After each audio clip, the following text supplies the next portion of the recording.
We're back. Turn the music down. Where is it? There it is. We are back again with another video so soon. I know I got started up again on an issue. We got another scandal going on in town, so I can't help myself. I can't wait to get back on here when we've got a hot issue, and we've got one. So hopefully, if you're watching this, I'm hoping that you've already watched the the the video I did yesterday, which was another scandal in Townsend or something of those words, where we talked about I can only call it corruption between our water superintendent and Gary Shepard and Dave Vijant.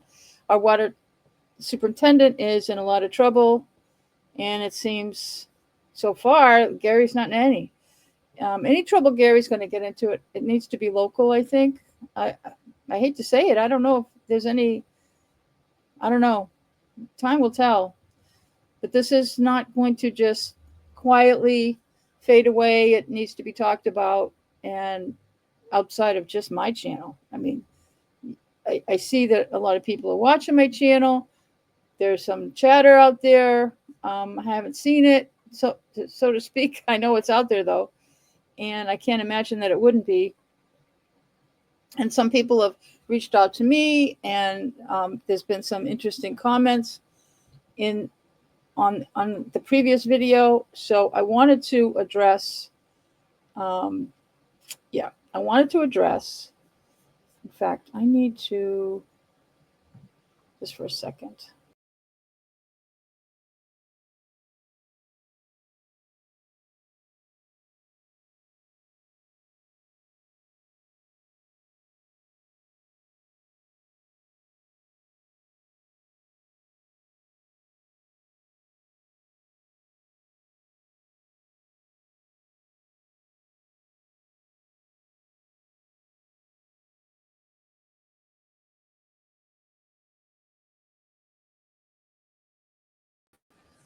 Oh, I could. I turned off my video for a moment, and I didn't know how to put it back up. I was muted also. Okay, I didn't mean that for that to happen. Okay, I'm back. Oh no, I'm not going to edit that out. So forget it. All right. So in part of the continuing saga in the conversation about what's going on with um, the scandal, the latest scandal, and the contract and the water department and the water treatment facility. My real concerns are how is that all going to play, and what are the ramifications? It's out of our hands. There's nothing anybody in Townsend could do.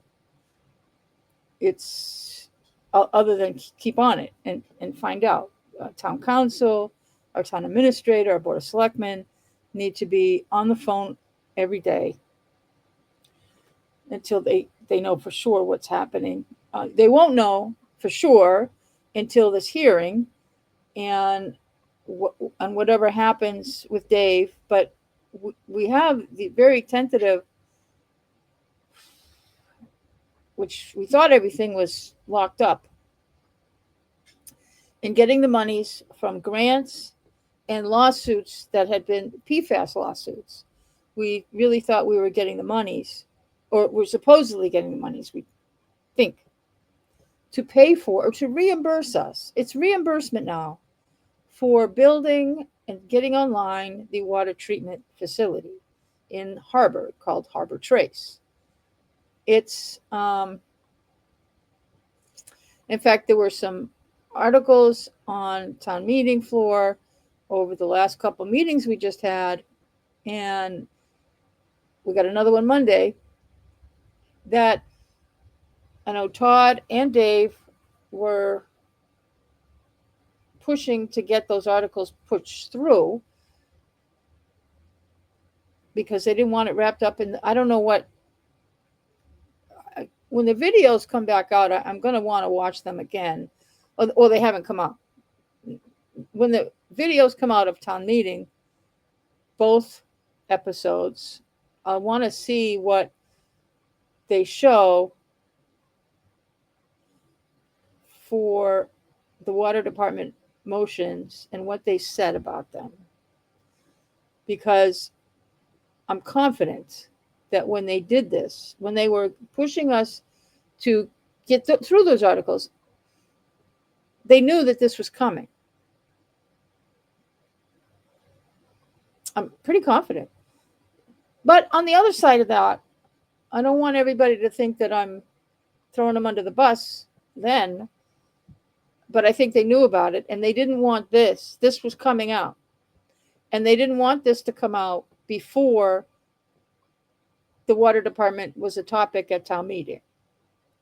I think I'm really pretty sure that that's what they were doing. And I don't blame them for that. And I have no problem at all with the articles that were presented. They're normal articles.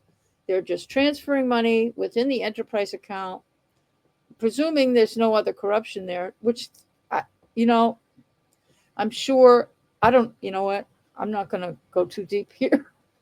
But the conflict of interest people, the ethics commission, I'm sure dug's deep on all of this stuff and knows exactly what our finances look like within the water department and enterprise fund. I'm sure that they didn't just stop at Gary. They and just building the building, but those articles were fine on the surface, and I don't want anybody to insinuate that I'm insinuating that there's a problem. And I don't blame them. If they knew this was going to come out, this whole thing would be a topic for discussion at town meeting within the articles that had to do with the water department. Right now, there's nothing on the warrant. The budget's already a mess, which I'm not touching it. It's a mess. But it has nothing to do with it has nothing, and it has everything to do with this, because this is the same kind of bullshit that the whole town's going through, and this is just the ones that got caught. So when I look back, okay, anyway, not going there, but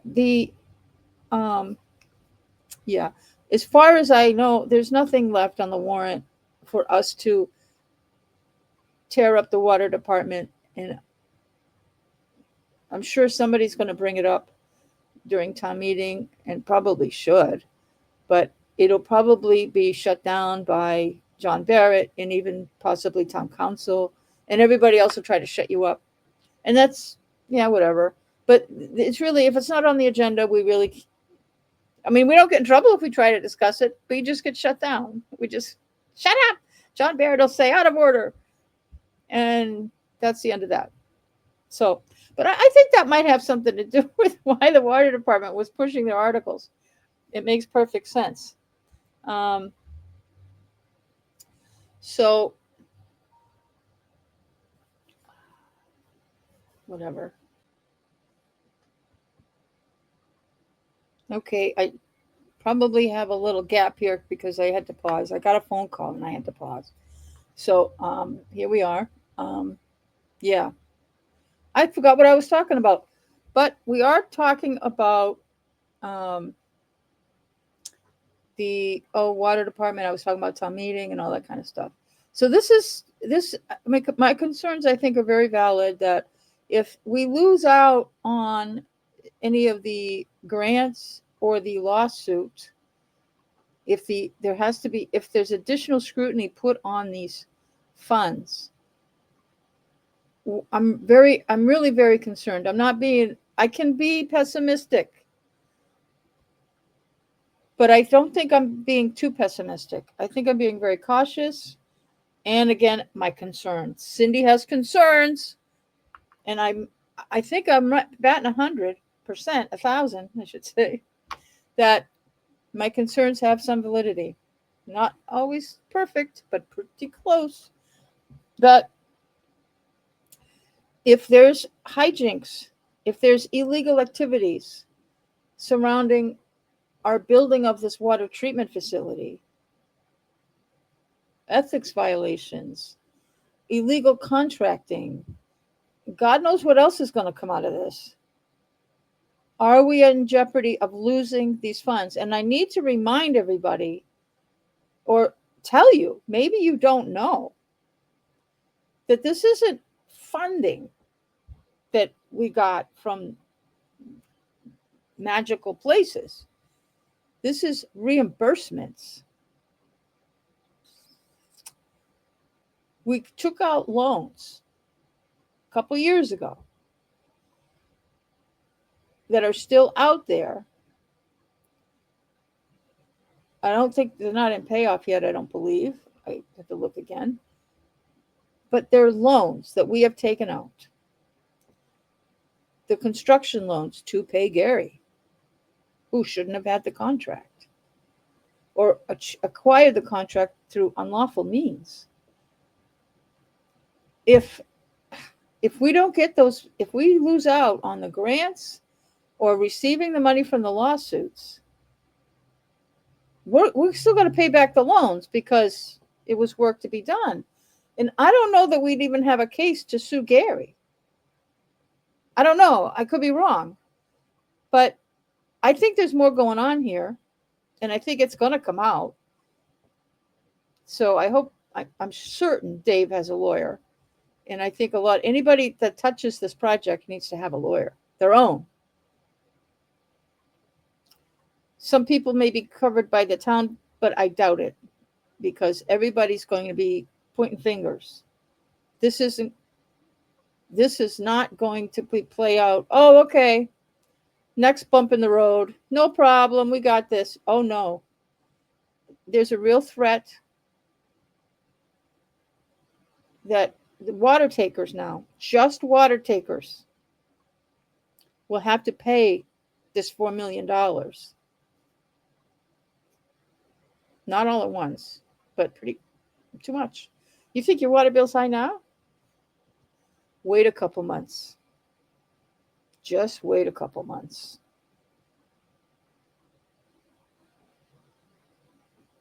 And Todd Melanson's standing there by himself with no authority because he doesn't have a quorum on his board. He called me a lunatic the other night. I'm a lunatic? I don't think so. We'll see. We'll see who's the lunatic.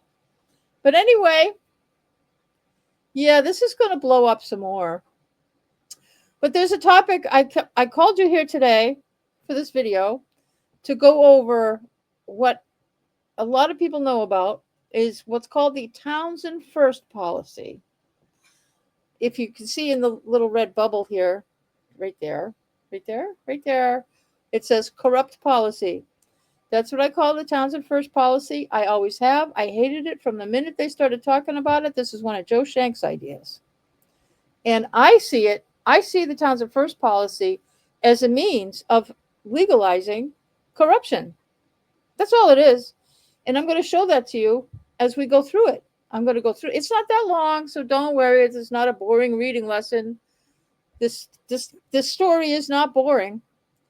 But I think this latest scandal with Gary got a contract in the town. So and people are thinking, is this part of the Townsend First policy? Or they're thinking that, oh, well, of course he's going to get the contract. Of course he's going to have the contract, because of the Townsend First policy. We have that policy, right? Well, we have a policy called the Townsend First policy, which I hate anyway, which I just said, and I'm repeating myself like I always do. But I want to go over it so that everybody can see what it says. And we can also see the fact that it's not covering this incident. This contract business is against the law. It was done illegally, and it's over and above the Townsend First policy. And I'm going to show you why. For those of you that have never heard of the Townsend First policy, stay tuned. You're going to see, I'm going to go over this, and it should be a little bit entertaining. Let's see what I can do here. Nope, that's not going to work. That's not going to work. Where to go? I need the right. There it is. Okay. I'm going to get my face out of there completely. How's that? No, I'm not. No, I'm not going to do that either. Nope. Sorry. Musical screens. Let's see. Let's go through it. Okay, I already highlighted up in the upper right-hand corner who was on the Board of Selectmen when this policy was started. It was started in 2022. You can tell by the... No, what am I doing? Can I underline this?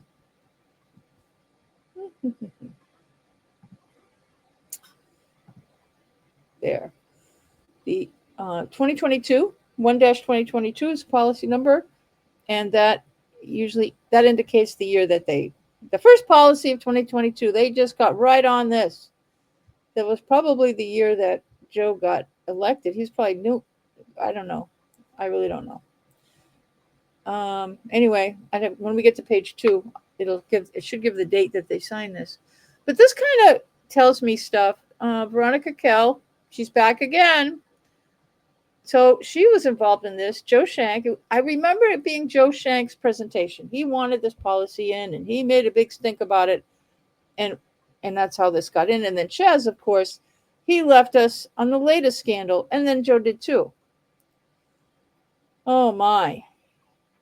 And this was his first, I don't know. I don't even care.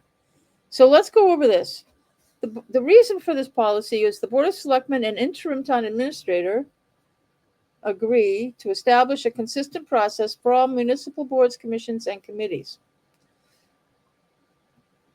You know, I need to say something as well, that policies are just policies. They're not laws. They're not bylaws because we didn't pass them. So this has a limited scope anyway. And then whenever there's a new board, every year, there's a new member joins the Board of Selectmen. But policies are only good.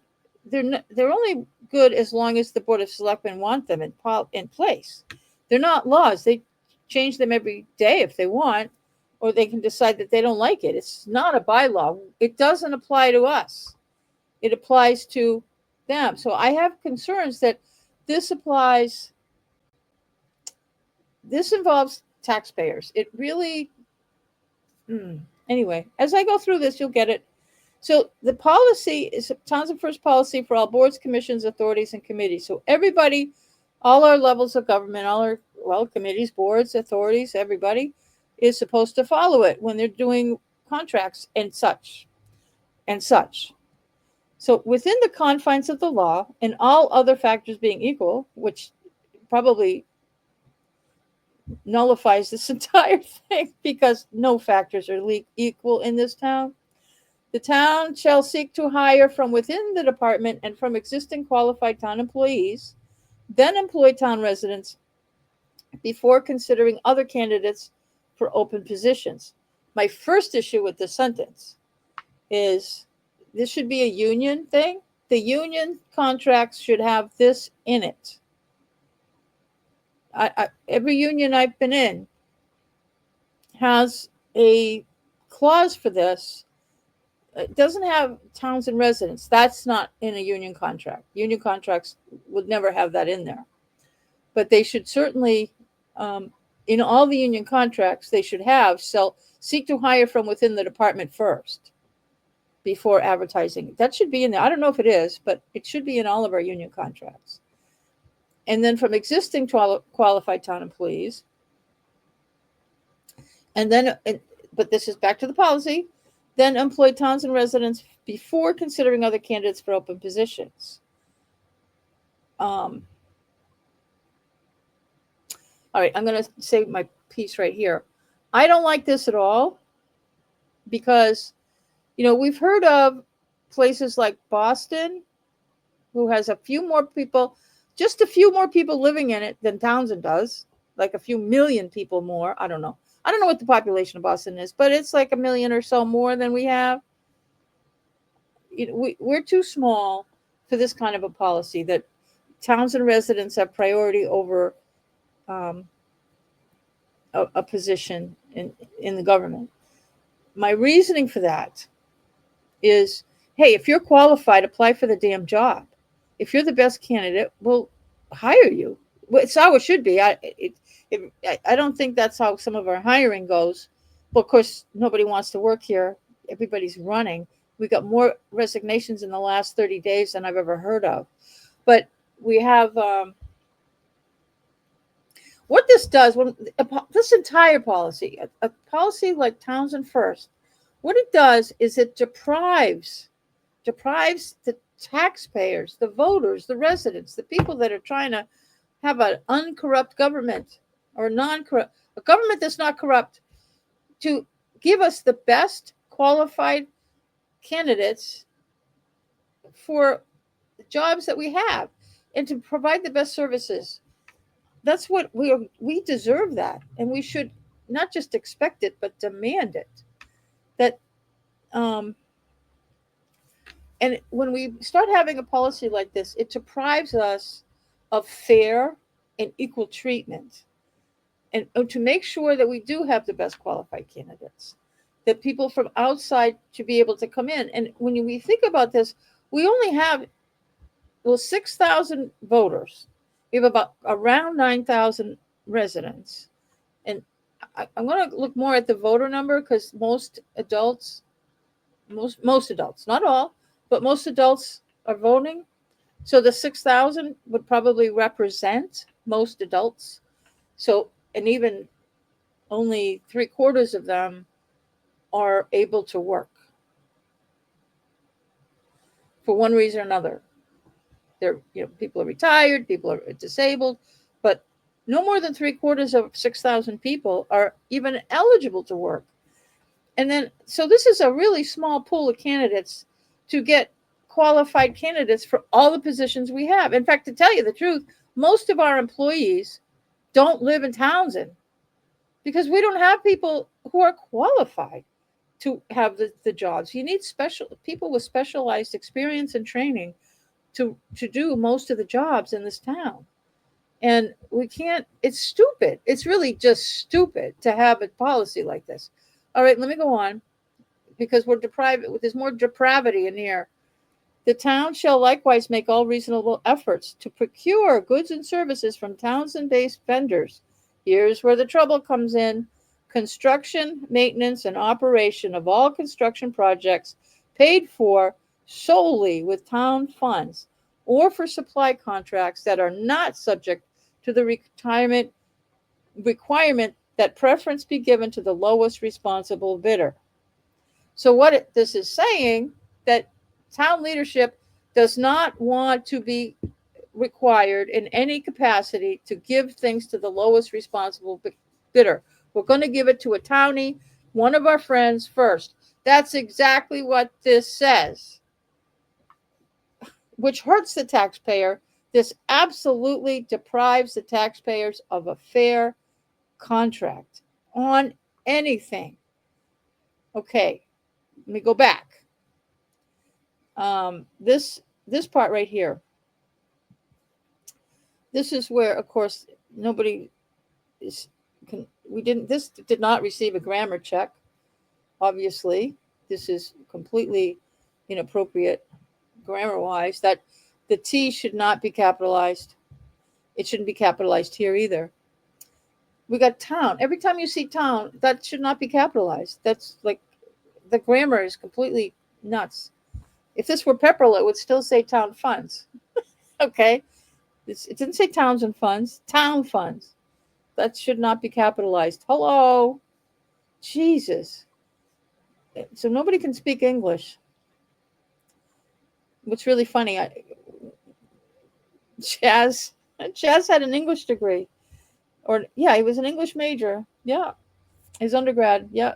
Sure did. And he was making up words. Anyway, that's my sidebar. So the key here, the town shall likewise make all reasonable efforts to procure goods and services from Townsend-based vendors in construction, is the first word. Construction. Gee, how many of those companies do we have? We have a couple of smaller operations other than Gary, but the big one, Gary, this is like, we will only allow Gary Shepard to get all contracts on town business. He's the only one allowed to provide all construction projects will be given to Gary Shepherd. It should have been in here. Or I'm not kidding. So the key here, though, the reality here, what I wanted to let you know as we went through this is that this project, the water treatment plant, is not being paid for with town funds. At the end of the day, it may be, because if we don't get the money we think we're getting from the lawsuits and whatever grants and all this other places, then it will be town funds. It'll be water takers funds. But as it stands, the Townsend First policy does not apply to this scandal between the water superintendent and Gary Shepherd. It's not applicable at all.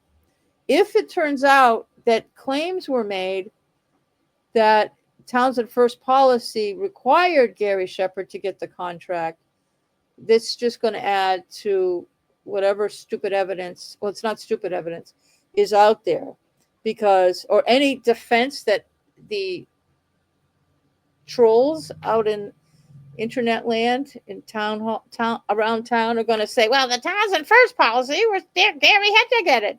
Nope. This policy does not apply to this event because it was not being paid for solely with town funds. And it is required under this law, the laws governing the contract bidding process, it needed to go to the lowest responsible bidder. And another key word here is responsible. Yes, indeedy. Responsible. Whoops. I didn't mean to do that. Okay. Purple. I don't know how to undo it. Dum, dum, dum. Oh. Okay.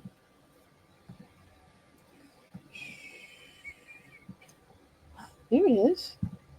I almost got rid of it. There it is. Okay, the lowest responsible bidder. And that gives boards the opportunity to not always give a bid to the lowest bidder. You can have other criteria as you're going through it and realize that somebody just isn't responsible. You have to have it in the bid somewhere that allows you to not accept the lowest bid under certain conditions. And I know Nelson is, I believe he's qualified. If you work DPW before, I think he knows how to do this. But Nelson had nothing to do with this. This all happened a couple years ago. But he's probably saying, oh, he knows what's happening now. But in this case, in hindsight, I would say that Gary Shepherd would not have been considered a responsible bidder because he knew that Dave was violating the law.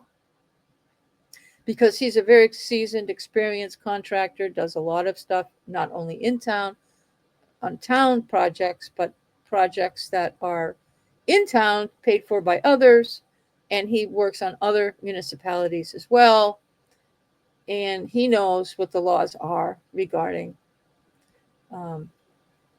what he did. When he reached out, when he spoke to Dave about this contract and the components of it, he knew that that Dave was violating the law.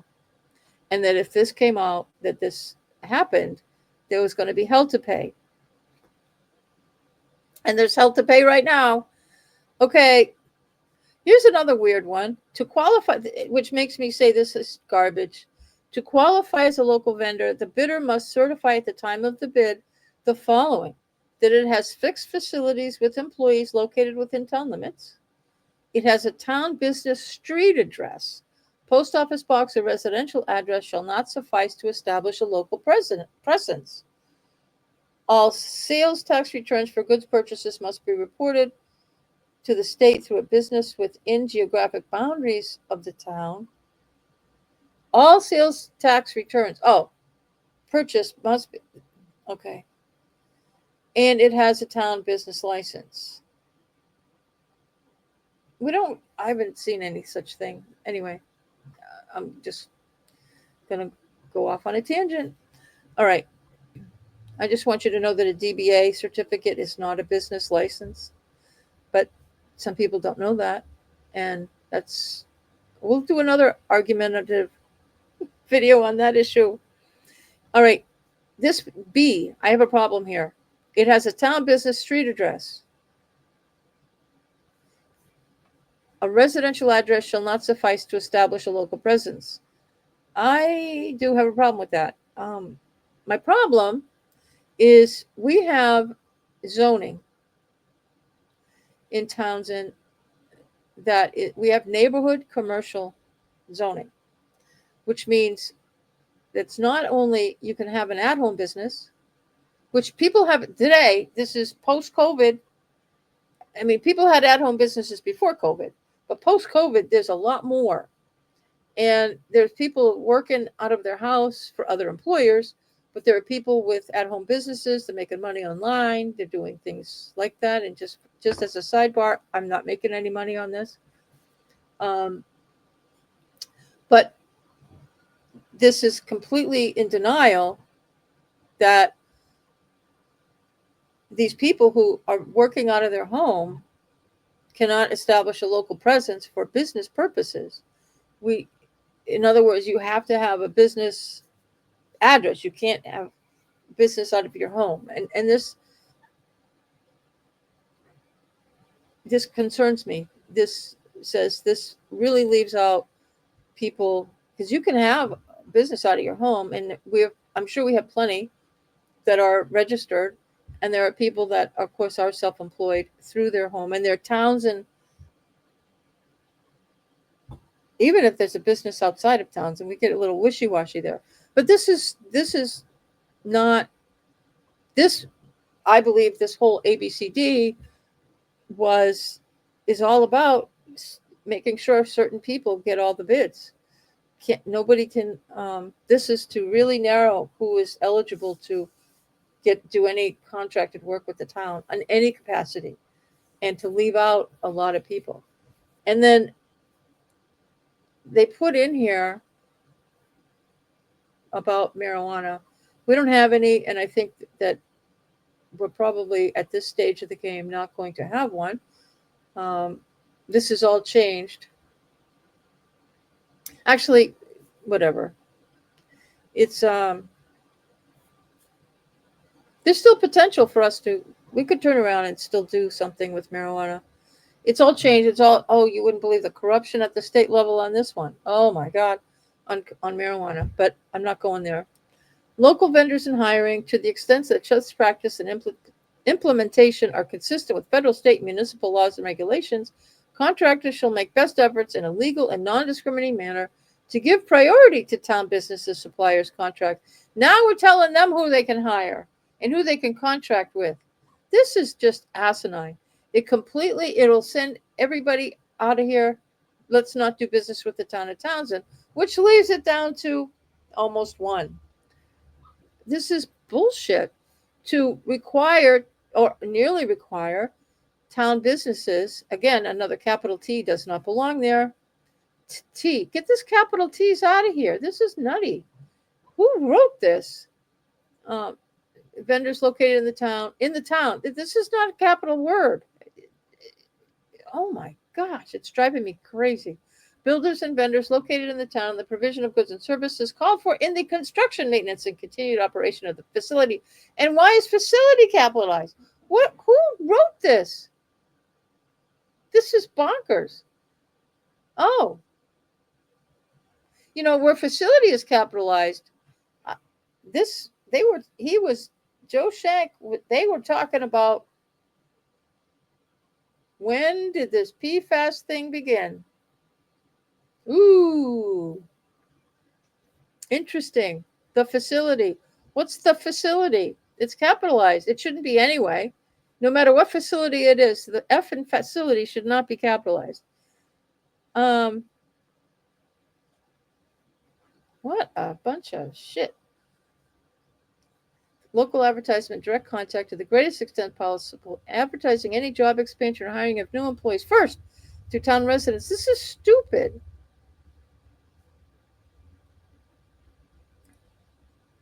30 days after opening, shall provide to the town a hiring report. You know, I bet nobody's done this anyway. Oh, well, why don't we ask for it? 30 days after opening and annually thereafter, if requested contractor shall provide to the town a hiring report. Such report shall include the full and part-time employment levels for the facility. What facility? At the beginning of each month during the reporting period, and the proportion of town. What in the name of God is that even talking about? I mean, I can figure it out, but it doesn't make why. Okay. Contractors, builders, vendors located in the provision of construction maintenance continue to operate. What facility? What facility are they talking about? To the extent such practice and its implementation, contractors shall make best efforts in illegal to town businesses, provision of goods and services called for of the facility. Oh, there's no facility. What facility?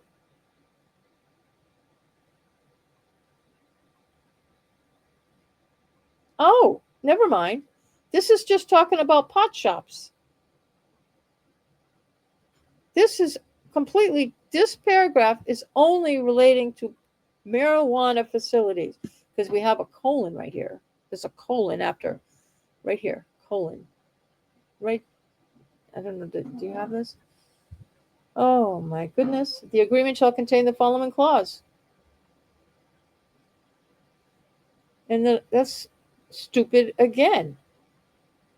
Put all this work into a marijuana thing and we don't even, oh. It's, what? Anyways, I'm spending too much time on pot. No, thank you. So this was signed into policy. It's not law. It's not a law. It's a stupid policy. March 1st, 2022. So here we have the Townsend first policy. So I'm showing you this should be just revoked. Get it out of here.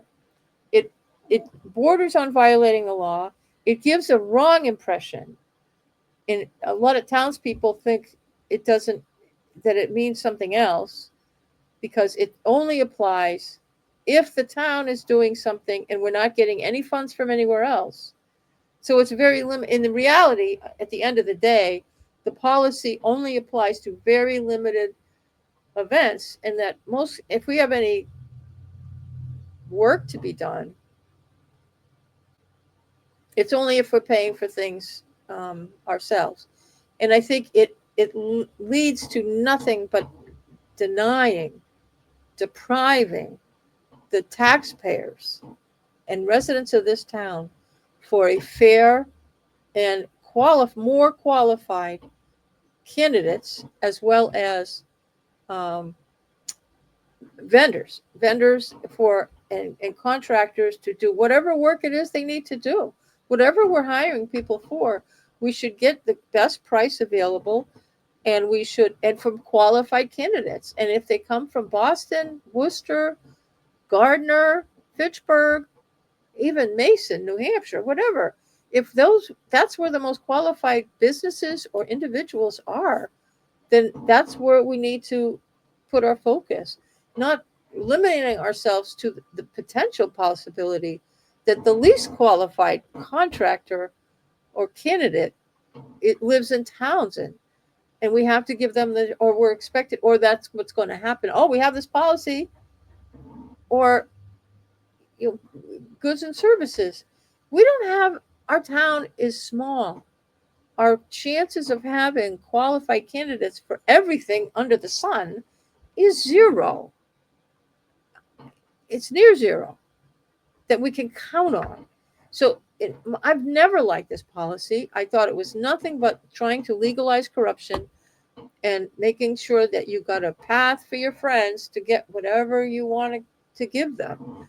And this needs to be gotten rid of. And I think that the existence of this policy leads people to believe that what is going on here with Gary is legal, or that it's under this policy. It's not, or that other actions within the town are demanded by this policy, that it's unfair to the taxpayer to have a policy of this nature in a town of our size. And the people that wrote it can't even speak English. Their grammar is non existent. And they need to go back to school, elementary school, and learn English. Um, this is terrible. It's horribly written. But this is the policy. And that's what I wanted to share with you. So let me go back to here. I'm going to come back, bring myself back up here, and just say that I know a couple of, I've heard from a couple people like, okay, Townsend first policy, where does this fall into this nonsense? And technically it doesn't, but I believe that people think it does or thought it did. And I wouldn't be surprised if this policy was not mentioned somewhere at least once as this was all going down, and that the implications of this had an actual adverse inference or reference to what happened and what's probably still happening. I've got some ideas of what's happening now, and I think there's people running for cover because I think the top just blew off a whole problem. I think that Dave would not be wise to just take take his lickings. He's a strong man. He's a smart man. He wasn't too smart on this. But I think he knows a lot more than Gary wants him to. I think there's more happening with this. I think Dave is going to go whistleblower. I don't have any indication of that. I have not spoken to Dave about this. I had a nice conversation with him on Wednesday at the town meeting. So he knew about this, but he didn't. He's probably looking at me waiting for me to, because he thought I might have known about it, which I did not. So we never talked about this, but geez. But I think he's smart enough to know. And I think that this went down in a way that wasn't like Dave was looking for out of complete nowhere. Let me do this corrupt favor for Gary Shepard. I don't think that was on his mind. I think there was other people involved with making sure that Dave did talk to Gary. I think very strongly that other people were involved. And I believe it may have been other town officials. And here I am with an unplugged computer again. Okay, I think there's more involved here. And I don't know what's coming next, but I anticipate there might be more coming. Yeah, there might be more coming. And for those of you so inclined, if you're still watching right now, I want to say something to people that are going a little overboard, to put it mildly, really insanely, filing frivolous, asinine, idiotic, rude, obnoxious, and unnecessary public records requests. There are those of us out there in the world, and I don't know everybody that's doing it, but there are people who from out of town, out of state, that are filing legitimate public records requests for a reason and for legitimate reasons, or just because we want to know things, and which we have the right to do it. And we're not making crazy requests. Some people don't like the requests we're making and tough shit. But and I'm trying to get public records requests in. I've got, I think, 2 in appeal. I have 2. I have 2 in appeal, and they're both regarding the Board of Selectmen. They just don't even want to have a conversation about it. And I guess we're going to go to court. I don't know. But there are so many public records requests in that they haven't even been posted. I had a brief conversation with Harrison and Jess, actually, at town meeting. And they're getting bombarded with complete asinine public records requests. There's no point in this. If you have a reason, if you have something to ask for that actually should exist, then fine. I'm going to do another video on the public records request bullshit that's going on right now, because I'm sure most of you are not involved. And I'm not going to go down in another paragraph in another story here. Most of my videos are about this long, and I should probably keep it this way. But I'm going to do a video that shows you some of these bullshit public records requests that are out there. And I'll show you some of the legitimate ones that are touchy-feely, that people don't like, that are fine. We have the right to know. We have the right to ask for certain records. But some of these are, and it's taking up the time in the town clerk's office. And I decided that some of this may be just to try to harass Harrison, to harass the town clerk's office, to blame them for what is happening. And I don't know. It's the corruption in town hall, and Harrison's not part of it. Okay, he just got elected. Come on, you trying to scare him? I don't know. He's not going to quit, so give it up. All right, that's my editorial on public records request. Unfortunately, if I have a public records request I'm going to make it, despite what's happening. But the town clerk's office is kind of almost shut down right now because of the amount of nonsense that's going on, that's coming in, that people are submitting under fake names, which is okay. You have the right to do a fake name. I'm still talking about this.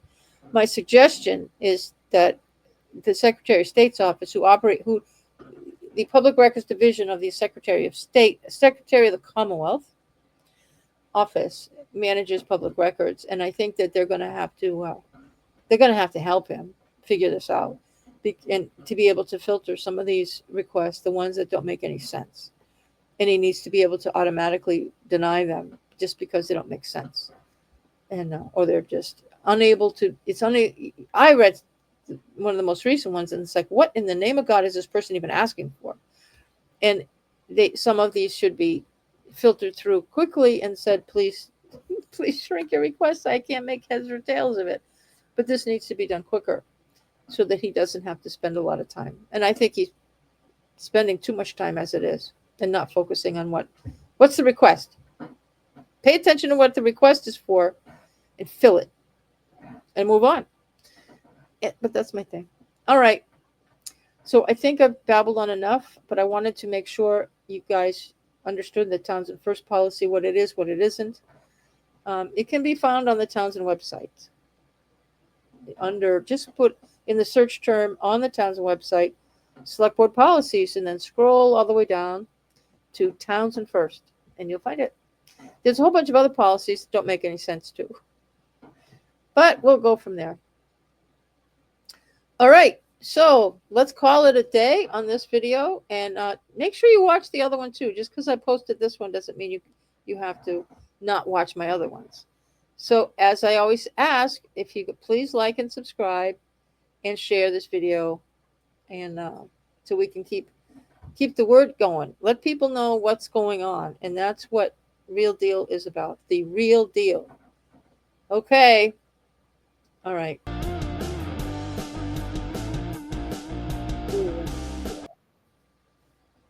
Okay.